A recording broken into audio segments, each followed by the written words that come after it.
नमस्कार और how to set info में आपका फिर से स्वागत है। इस वीडियो में मैं आपको Vivo Y19s के लिए सभी सुरक्षा टिप्स और सेटिंग्स दिखाऊंगा। तो चलिए शुरू करते हैं।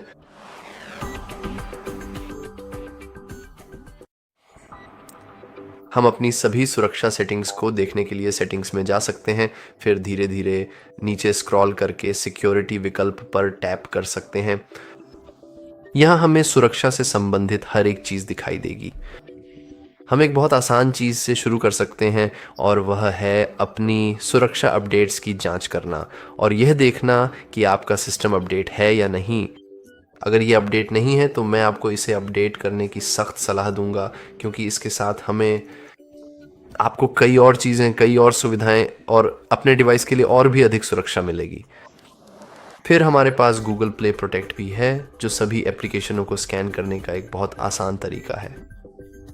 ये वास्तव में मददगार और काफ़ी अच्छा है समय समय पर इस तरह की स्कैनिंग करना, क्योंकि जैसा कि आप देख सकते हैं कभी कभी आप कुछ ऐसा डाउनलोड कर सकते हैं जिसमें आपके सिस्टम के लिए बहुत ख़राब एप्लीकेशन हो, यानी मालवेयर या उससे भी बुरा।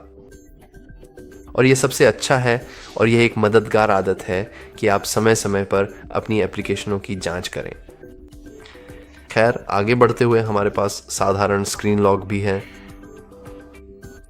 अगर आपके पास बिल्कुल भी स्क्रीन लॉक नहीं है तो कृपया भगवान के लिए एक बना लें। जैसा कि आप देख सकते हैं, आप यहां जाकर और जो भी पसंद हो उसे चुनकर आसानी से अपना स्क्रीन लॉक बना सकते हैं।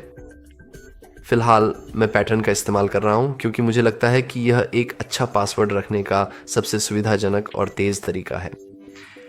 लेकिन मैं उन लोगों को बिल्कुल भी समझ नहीं पाता जिनके पास अपने फ़ोन पर स्क्रीन लॉक नहीं होता। क्या आप बस यही चाहते हैं कि कोई भी व्यक्ति आपका फ़ोन ले और तुरंत उसमें पूरी तरह से एक्सेस पा ले? मुझे समझ नहीं आता यार, मैं इसे कभी नहीं समझ पाऊंगा। लेकिन अगर आपको हर बार अपना पासवर्ड डालने की ज़रूरत बिल्कुल भी पसंद नहीं है तो आप अपनी सुरक्षा के लिए फिंगरप्रिंट भी आसानी से जोड़ सकते हैं। हम इसे अब आसानी से कर सकते हैं। बस अपना मौजूदा पासवर्ड सक्षम करें और अब हम अपने फिंगरप्रिंट रजिस्टर कर सकते हैं। अब मैं ऐसा नहीं करने वाला हूं क्योंकि हमारे चैनल पर इस बारे में विशेष रूप से करने के लिए अन्य ट्यूटोरियल्स उपलब्ध हैं। लेकिन जैसा कि आप देख सकते हैं, ये बहुत तेज़, बहुत आसान है और ये आपको बस ऐसे ही अपना फ़ोन अनलॉक करने की सुविधा देता है जब भी आप ऐसा करते हैं। ये एक बहुत ही शानदार और शक्तिशाली फीचर है। और एक बार फिर, अगर आप शिकायत कर रहे हैं कि लॉक स्क्रीन ख़राब है क्योंकि मुझे हर बार पासवर्ड डालना पड़ता है, तो ऐसा नहीं होगा। आपको ऐसा करने की ज़रूरत नहीं है। फिंगरप्रिंट के साथ आप तुरंत ऐसा कर सकते हैं। और यही बात फेस रजिस्ट्रेशन के बारे में भी कही जा सकती है। आप इसे सेटअप कर सकते हैं।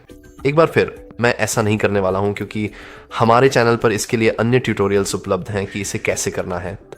लेकिन हाँ, आप अपने चेहरे को भी जोड़ सकते हैं ताकि अनलॉकिंग और तेज हो सके। और नीचे स्क्रॉल करने पर हमारे पास एक्सटेंड अनलॉक है। यह एक काफ़ी मज़ेदार और उपयोगी तरीका है। यह एक बहुत ही मज़ेदार सर्विस है। यह मूल रूप से आपके फ़ोन को अनलॉक रहने देगा जब आप उदाहरण के लिए अपने होम वाईफाई से जुड़े हों या जब आप अपना डिवाइस पकड़े हुए हों। आप इसे आसानी से सक्षम कर सकते हैं। व्यक्तिगत रूप से मैं इसका बहुत बड़ा प्रशंसक नहीं हूँ, लेकिन हाँ, एक बार फिर यह पूरी तरह आप पर निर्भर करता है। और यहाँ एक सुझाव भी है। हाँ, हम इसे सुझाव कह सकते हैं, जिसे आप ट्रस्ट प्लेस में जोड़ सकते हैं। हालांकि हमारे पास यह विकल्प है कि हम अपनी लोकेशन को अनलॉक कर सकते हैं, तो ठीक वैसे ही जैसे हमारे घर पर हमारा फ़ोन हमेशा अनलॉक रहेगा। बहुत कुछ हो रहा है। हमारे पास एक अच्छा प्राइवेसी इन ऐप एन्क्रिप्शन है। इसे करने के लिए आपको अपनी प्राइवेसी पासवर्ड सेट करनी होगी। तो चलिए, जैसे कि pylol3456, toilet3456 या taiwan3456, darles3456, ये एक आवश्यक कदम है। ठीक है, फिर आपको कुछ सुरक्षा सवालों के जवाब देने होंगे और उसके बाद आप अपनी एप्लीकेशन को एक और पासवर्ड के पीछे सुरक्षित रूप से लॉक कर पाएंगे, वही पासवर्ड जो हमने अभी अभी बनाया है, और यह आपके डेटा को और भी सुरक्षित रखेगा। हमारे पास इस विषय पर अन्य वीडियो भी हैं, इसलिए मैं इसमें ज़्यादा गहराई से नहीं जाऊंगा। लेकिन यह सुनिश्चित करने के लिए कि आपके पास हमेशा इस फीचर तक पहुंच रहे, ताकि अगर आप कभी कुछ एप्लीकेशन छुपाना चाहें या किसी चीज़ को पासवर्ड के पीछे लॉक करना चाहें तो आप यह यहीं कर सकते हैं। और नीचे आते हुए हमारे पास इनबिल्ट सिक्योरिटी स्कैन भी है, जिसे हमें स्वीकार करना होगा, हमें सहमति देनी होगी। और ये दूसरी एप्लीकेशन स्कैन है जो गूगल वाली से अलग है। तो अगर आप किसी कारणवश गूगल पर भरोसा नहीं करते तो आप हमेशा वीवो का सिक्योरिटी स्कैन कर सकते हैं। कोई भी आपको दोनों का एक साथ इस्तेमाल करने से नहीं रोक रहा है। यह तो और भी ज़्यादा अच्छा है कि आप दोनों या कुछ अलग अलग एंटीवायरस का इस्तेमाल करें। तो हाँ, और नीचे जाने पर हमारे पास डिवाइस एडमिन एप्स, एन्क्रिप्शन और स्ट्रक क्रेडेंशियल्स भी हैं।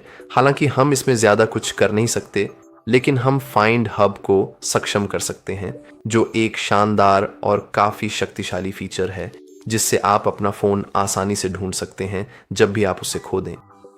ये किसी हद तक Google find my device feature से स्वतंत्र है, लेकिन हाँ, मैं आपको सलाह दूंगा कि आप इसे सक्षम कर लें, क्योंकि एक बार फिर ये बहुत शक्तिशाली और सुविधाजनक है, क्योंकि आपको कभी नहीं पता होता कि आप अपना फ़ोन कब खो देंगे।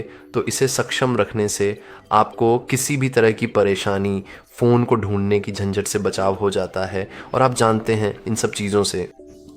लेकिन हाँ, मुझे लगता है कि सुरक्षा टिप्स और सेटिंग्स वीडियो के लिए बस इतना ही है।